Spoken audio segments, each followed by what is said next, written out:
जय हिंद एवरीवन। हर भारतीय का सपना होता है कि वो अपने देश की सेवा करे। और अभी 12 मार्च को ज्वाइन इंडियन आर्मी वेबसाइट से एक नोटिफिकेशन जारी हुआ है कि जिसके अंदर नॉर्थ से साउथ तक और ईस्ट से वेस्ट तक और मध्य रीजन तक सभी जोनल रिक्रूटिंग ऑफिस से नोटिफिकेशन जारी हो गया है कि अग्निवीर की जो एग्ज़ाम है वो बहुत ही जल्द होने वाली है। और उसके लिए अगर आप इच्छुक हैं, चाहे मेल हो या फीमेल हो, सभी के लिए ये नोटिफिकेशन लागू होता है। अगर आप Indian army as Agniveer join करना चाहते हो तो इससे सुनहरा मौका आपको कभी नहीं मिलेगा। इस वीडियो के दौरान मैं आप लोगों को बताऊंगा कि आपने किस तरह से अप्लाई करना है, आप में एलिजिबिलिटी क्या होना चाहिए, आपको डॉक्यूमेंटेशन क्या चाहिए, आपका एग्ज़ाम का पैटर्न किस तरह से होगा, कितने फेजेस में होगे, फिजिकल स्टैंडर्ड आपका क्या होना चाहिए। इन सब सवालों का जवाब अगले 10 मिनट के अंदर आपको मिल जाएगा। सबसे पहले आपको ज्वाइन इंडियन आर्मी वेबसाइट पर जाना है। उस पर जाने के बाद में आपने आपको ये विंडो दिखाई देगा। इस विंडो पर जाकर के आपने अग्निपथ को, इस विंडो को क्लिक करना है। इसको क्लिक करते ही ये सभी ऑप्शंस आपके सामने आएंगे। फिर आपने ये जो एलिजिबिलिटी लिखा हुआ है इस जगह को क्लिक करना है, जहां आप अपने बेसिक डिटेल्स भरेंगे। बेसिक डिटेल्स भरने के बाद में आपको पता चल जाएगा कि आप किस चीज़ के लिए, किस एंट्री के लिए एलिजिबल हो। जैसे आपने वो डिटेल्स भर दिए, फिर आप इसको अपना मोबाइल नंबर के साथ में आप इसको लॉगिन कर सकते हो और अप्लाई ऑनलाइन कर सकते हो। आपने ऑनलाइन अप्लाई करने के बाद में अगर आप चाहे तो इसके अंदर आपको सी प्रैक्टिकल एग्जाम का भी ऑप्शंस दिया हुआ है। ज्वाइन इंडियन आर्मी वेबसाइट से नोटिफिकेशन तो हर एक स्टेट के लिए लागू हो गई है, चाहे वो बिहार हो, राजस्थान है, उत्तर प्रदेश है, महाराष्ट्र है या नॉर्थ ईस्ट है। हर एक रीजन के लिए नोटिफिकेशन ऑलरेडी जारी हो चुका है। लेकिन अभी आज हम जो पुणे जोनल आर्मी से जो नोटिफिकेशन जारी हुआ है तो उनके रिक्रूटमेंट ऑफिस का जो नोटिफिकेशन उसको हम डिटेल में देखेंगे, ताकि आपको किसी भी रीजन का नोटिफिकेशन मोर और लेस सेम होता है एक्सेप्ट जो फिजिकल स्टैंडर्ड, क्योंकि जो नॉर्थ ईस्ट वालों के लिए फिजिकल स्टैंडर्ड अलग है और बाकी नॉर्थ पार्ट के लिए फिजिकल स्टैंडर्ड अलग है। अब देखते हैं हम लोग जो इम्पोर्टेंट इन्फॉर्मेशन है रिक्रूटमेंट ऑफिस, जो इंडियन आर्मी रिक्रूटमेंट ऑफिस है जो कि पुणे का है, उन्होंने जो नोटिफिकेशन दिया हुआ है उसके अंदर उन्होंने जो ऑनलाइन रजिस्ट्रेशन का जो टाइम है ये 12 मार्च से लेकर के 10 अप्रैल तक का दिया गया है। उनका जो ऑनलाइन एग्ज़ाम का जो डेट दिया है उन्होंने जून 2025 ऑनवर्ड्स दिया हुआ है। ये टेंटेटिव है, इसमें चेंजेस हो सकते हैं। जो फर्म डेट है, जो एग्जैक्ट डेट है, वो आपको ऑनलाइन जो है वो जैसे आप अप्लाई कर देते हैं तो आपको खुद को ज्वाइन इंडियन आर्मी वेबसाइट के ऊपर वो पब्लिश कर दिया जाएगा। अब देखते हैं कि इसके लिए आपको क्या क्या एलिजिबिलिटी होना चाहिए। अगर आप 10th पास हैं 45% के साथ में, तो और आपका अगर 17.5 से 21 साल के बीच में आप हो तो आप अग्निवीर जनरल ड्यूटी के लिए अप्लाई कर सकते हैं। अगर आप अग्निवीर टेक्निकल के लिए अप्लाई करना चाहते हो तो आपका क्वालिफिकेशन 10+2 इंटरमीडिएट होना चाहिए और उस आपने science with physics and chemistry के साथ में, केमिस्ट्री मैथ के साथ में पास होना चाहिए, जो कि आपको 40% मार्क्स कम से कम हर एक में होना ज़रूरी है। उसके अलावा आपका 17 से लेकर के 21 साल के बीच में एज होना ज़रूरी है। आपको ओवरऑल जो एग्रीगेट मार्क्स हैं वो 50% होना पड़ेगा। अग्निवीर क्लर्क के लिए 10+2 इंटरमीडिएट और आपके जो 50% मार्क्स प्लस आपको इन पांचों सब्जेक्ट में हर एक में 50% मार्क्स होना जरूरी होगा और एग्रीगेट में आपको 60% मार्क्स होना जरूरी होगा। अग्निवीर ट्रेडमैन के लिए आपको सिंपल 10th पास होना चाहिए और अग्निवीर ट्रेडमैन 8 पास वालों के लिए आपको सिंपल 8 पास होना जरूरी है। आपकी डेट ऑफ बर्थ 1 अक्टूबर 2004 से लेकर के 1 अप्रैल 2008 के बीच में होना चाहिए, तभी आप इस चीज़ के लिए एलिजिबल होते हो। अब देखते हैं दोस्तों, आपको फिजिकल स्टैंडर्ड क्या क्या चीज़ होना चाहिए इसके लिए। अगर आप देखो तो अग्निवीर जनरल ड्यूटी के लिए आपको 168 आपकी हाइट होना चाहिए। उसके बाद में आपका जो चेस्ट है वो 77 centimetre and expansion plus 5 centimetre होना पड़ेगा।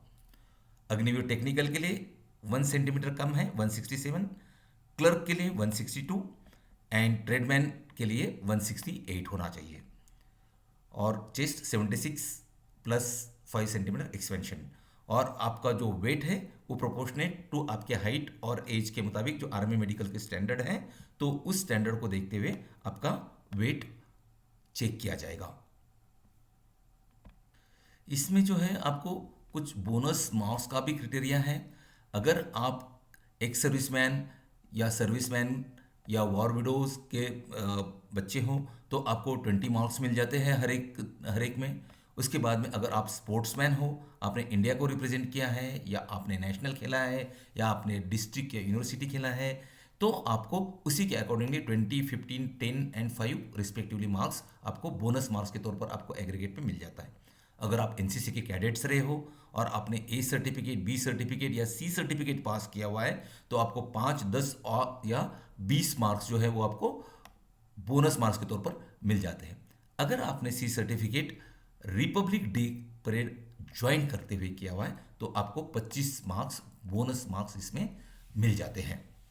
इसके अलावा अगर आप टेक्निकल एंट्री के लिए अग्निवीर टेक्निकल के लिए पार्टिसिपेट कर रहे हो और आपने पॉलिटेक्निक किया हुआ है, तो उसी के अकॉर्डिंगली आपको 25, 30, 35, 50 तक भी आपको टेक्निकल एंट्री के लिए केवल 50 तक मार्क्स मिलते हैं और बाकी सभी एंट्रीज के लिए मैक्सिमम मार्क्स जो है आपको 25 बोनस मार्क्स के तौर पर मिलते हैं। अब देखते हैं कि आपको एग्जैक्टली किस तरह से सीक्वेंस क्या होगा, आपका रिक्रूटमेंट का आपका सीक्वेंस क्या होगा। अगर एक कैडेट है या एक स्टूडेंट है, उसको अप्लाई करना है तो उसने किस तरह से करना चाहिए। आपको सबसे पहले लॉगिन करना होगा, www.joinindianarmy.nic.in के ऊपर लॉगिन करो, अपनी एलिजिबिलिटी पहले चेक करो, उसके बाद में अपना प्रोफाइल बनाओ। उस पर आपके पास में आपका ईमेल आईडी होना चाहिए, आपका मोबाइल होना चाहिए। उसके बाद में आपने ऑनलाइन रजिस्ट्रेशन करना है, एप्लीकेशन सबमिट करना है। इसके लिए टाइम लिमिट आपको 12 मार्च से लेकर के 10 अप्रैल तक का दिया गया है। एग्ज़ाम फी आपका 250 रुपये है, जो कि आप किसी भी बहुत से मीडिया है, चाहे आप भीम से दे सकते हैं, उसके बाद में क्रेडिट कार्ड, डेबिट कार्ड, किसी से भी 250 रुपये कम से कम फीस जो है वो डिफेंस में लिया जाता है किसी भी एग्ज़ाम के लिए। उसके बाद में फिर आपके पास जो है वो आपका एक्टिव मेल होना चाहिए, आपका मोबाइल नंबर होना चाहिए, ताकि आपके साथ में फर्दर कम्युनिकेशन जो भी होगा जॉइन इंडियन आर्मी वेबसाइट से, वो आपके इसी मेल के ऊपर और इसी मोबाइल के ऊपर होगा। आपके पास में जो है वो ये जो एग्ज़ाम है वो 2 फेजेस में होता है। सबसे पहले फेज में आपका कॉमन एंट्रेंस एग्ज़ाम होता है, जो कि कंप्यूटर बेस्ड टेस्ट सेंटर में होता है। उसके बाद में फेज 2 में आपका रिक्रूटमेंट रैली होता है, जो कि आर्मी रिक्रूटमेंट ऑफिसेस होते हैं। वो रैली का वेन्यू या रैली की जो जगह होती है वो आपको नोटिफाई करते हैं। आपने आपने अपना ऑलरेडी पोर्टफोलियो बनाया होता है, तो आपको ये बता दिया जाता है कौन सी जगह पर आपको रैली में आना है। जैसे ही आप कॉमन एंट्रेंस एग्ज़ाम पास कर लेते हो, उसके बाद में आप फेज 2 के लिए एलिजिबल हो जाते हो। जो कॉमन एंट्रेंस एग्ज़ाम है वो 13 लैंग्वेज के ऊपर 13 लैंग्वेज में की जाती है, जिसका जो ब्यौरा है वो ऑलरेडी आपके नोटिफिकेशन में दिया हुआ है। उसके बाद में फिर आपका जो फेज़ 1 के अंदर जो आपका कॉमन एंट्रेंस एग्जामिनेशन होता है वो मल्टीपल चॉइस बेस्ड होता है। आपकी कैटेगरी के मुताबिक 50 क्वेश्चन या 100 क्वेश्चन हो सकते हैं आपके। जो 50 क्वेश्चन है तो आपका 1 घंटा होता है, अगर आपके 100 क्वेश्चन है तो आपके 2 आवर्स होते हैं। आप हमने ऑलरेडी कैटेगरी देख लिया ऊपर में, चाहे वो जनरल ड्यूटी हो सकता है, उसके बाद में आपका जनरल टेक्नीशियन हो सकता है, या क्लर्क का हो सकता है, या ट्रेडमैन का हो सकता है। उसी कैटेगरी को देखते हुए आपको 50 या 100 मार्क्स का आपका एग्ज़ाम होगा। उसके बाद में जो मार्किंग पैटर्न है जो यहाँ दिया हुआ है आपको, अगर आपको फुल मार्क्स मिलेंगे आपके हर एक करेक्ट आंसर के लिए। उसके बाद में अनअटेम्प्टेड अगर क्वेश्चन है तो उसके लिए कोई मार्क्स नहीं मिलता है। और अगर आपका जो क्वेश्चन है वो आपने अटेम्प्ट कर दिया है लेकिन उसको कंसीडर मार्क किया हुआ है कि रिव्यू के लिए, तब भी आपको उस क्वेश्चन अगर आपका सही है तो उसके लिए आपको मार्क्स मिल जाते हैं। उसके बाद में जो अग्निवीर क्लर्क हैं या स्टोर कीपर हैं, उनको एक टाइपिंग टेस्ट देना होता है, जिसके लिए उनको 30 वर्ड पर मिनट जो है वो उनका स्पीड होना चाहिए। अगर वो टाइपिंग टेस्ट और कॉमन एंट्रेंस एग्जामिनेशन में पास होते हैं तभी उनको अगली जो है वो रैली के लिए या फिजिकल टेस्ट के लिए फेज 2 के लिए बुलाया जाता है। ये किसके ऊपर डिपेंड होता है? जो रीजन वाइज मैंने जो वैकेंसीज बताया, जो रीजन वाइज जो वैकेंसीज है उसको प्रोपोर्शनेट में जो भी कैंडिडेट ने कॉमन एंट्रेंस एग्जाम में अच्छा किया होता है, जो मेरिट में है, उनको शॉर्टलिस्ट किया जाता है और उसी के अकॉर्डिंगली उनका रोल नंबर जो है कैंडिडेट्स का मेरिट के मुताबिक बना करके उसको पब्लिश किया जाता है ज्वाइन इंडियन आर्मी के वेबसाइट के ऊपर में। फिर फ्रेंड्स, अपने डॉक्यूमेंट्स क्या क्या ले जाने हैं? एडमिट कार्ड ले जाना है आपने, अपने फोटोग्राफ कितने ले जाना है? 20 फोटोग्राफ होना चाहिए आपके पास में। उसके बाद में आपका एजुकेशनल सर्टिफिकेट, आपका डोमिसाइल, आपके कास्ट सर्टिफिकेट, उसके बाद में आपका रिलीजन सर्टिफिकेट। अगर रिलीजन सर्टिफिकेट कब होगा? अगर आपके कास्ट सर्टिफिकेट में आपका रिलीजन नहीं लिखा है तो। पुलिस का कैरेक्टर सर्टिफिकेट, अनमैरिड सर्टिफिकेट जो आपके सरपंच से लिख करके ले जाना है। रिलेशनशिप सर्टिफिकेट बेसिकली ये है एक सर्विसमैन या वार विडो के बच्चे के लिए, उनके लिए है। एनसीसी सर्टिफिकेट ओरिजिनल आपको ले जाना पड़ेगा। इन सब चीज़ों की ज़रूरत जब भी आप एग्ज़ाम देने के लिए जा रहे हो उस टाइम पर है। इसके अलावा आपका कैरेक्टर सर्टिफिकेट है। देर आर टोटल 16 डॉक्यूमेंट्स जो आपने कैरी करना है। इसमें से मैं केवल इंपॉर्टेंट डॉक्यूमेंट्स ही इसमें अंदर मैंने लिस्ट किए हुए हैं। वो जो डॉक्यूमेंट्स है वो आपको नोटिफिकेशन के अंदर ज्वाइन इंडियन आर्मी में भी मिल जाएगा। अभी आते हैं हम लोग सबसे इंपॉर्टेंट पार्ट के ऊपर में कि आपका फिजिकल फिटनेस टेस्ट में कैसे होगा एग्जैक्टली।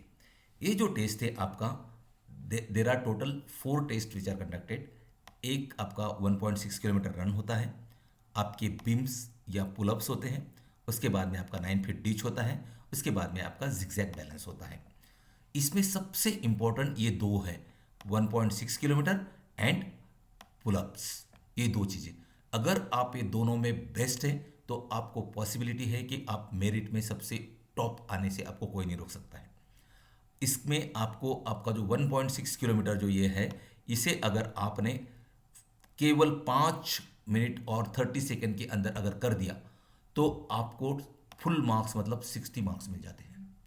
और पुलअप आपने अगर 10 कर दिए तो आपको 40 मार्क्स आपको मिल जाते हैं।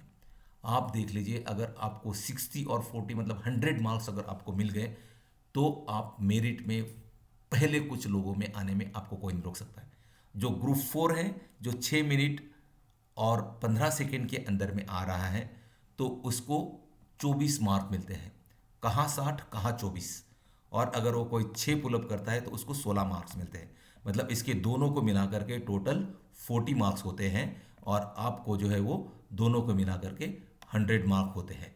तो ये सबसे बड़ा डिफरेंस कर देता है अगर मेरिट बनने के लिए। इसलिए हम सब बोलते हैं कि हम फिजिकल तो पास कर दिया हमने, तो रनिंग में भी आ गए, लेकिन हमारा नंबर क्यों नहीं आया?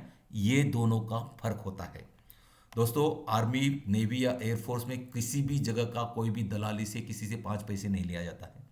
जिस तरह से आप परफॉर्म करोगे उस तरह से आपको मेरिट मिलेगा। यह वीडियो बनाने का मकसद केवल अवेयरनेस स्प्रेड करना है और इसके अलावा इस वीडियो का कोई भी मकसद नहीं। मैंने बहुत बच्चों से इंटरेक्ट किया लेकिन किसी को भी इन सब इन्फॉर्मेशन के बारे में बहुत ही कम नॉलेज था। सब जाना तो चाहते थे, अग्निवीर बनना तो चाहते थे, लेकिन उनको पता ही नहीं था। तो इसीलिए मैं आज इस वीडियो को बना रहा हूँ। जैसे आपको रैली के लिए नोटिफिकेशन आ जाता है, कॉलिंग लेटर आ जाता है, तो आप रैली साइट में जाते हो। रैली साइट में आपका फिजिकल मेजरमेंट होता है। ये मेजरमेंट आपका जो है किया जाता है एज पर आपके region based category wise physical standard, वो आपका मेजर किया जाता है। क्योंकि नॉर्थ ईस्ट वालों के लिए, गोरखा के लिए, इनके लिए जो है हाइट में रिलैक्सेशन है, उनको हाइट का एलिजिबिलिटी कम दिया हुआ है। जबकि जो राजस्थान है, जो नॉर्दर्न पार्ट है, उनके लिए हाइट ज़्यादा होना चाहिए। तो ये रीजन वाइज हर जगह पर नोटिफिकेशन में ये स्पेसिफाई किया जाता है। उसके बाद में फिर आपका एडेप्टेबिलिटी टेस्ट होता है कि आर्मी के अंदर आपको किस तरह का मैन पावर चाहिए। तो उन सब चीज़ों को देखते हुए जो है वो एक एडेप्टेबिलिटी टेस्ट होता है, जिसके लिए आपको अपना मोबाइल लेके जाना है, जिसके अंदर सब बैटरी सफिशिएंट होना चाहिए और 2 GB तक का डेटा का जो है वो मेमोरी उसमें होना चाहिए। ये सब चीज़ में जैसे आप क्लियर कर देते हो, आपका कॉमन एंट्रेंस एग्ज़ाम हो गया, आपका फिजिकल टेस्ट हो गया, आपका एडेप्टेबिलिटी टेस्ट हो गया, ये सब होने के बाद में फिर आप मेडिकल एग्ज़ाम के लिए क्वालिफाई कर देते हो, जो कि सबसे आखिरी पड़ाव होता है। जैसे ही आपका मेडिकल एग्ज़ाम हो जाता है, उसके बाद में आप क्वालिफाई कर जाते हो मेरिट लिस्ट बनने के लिए।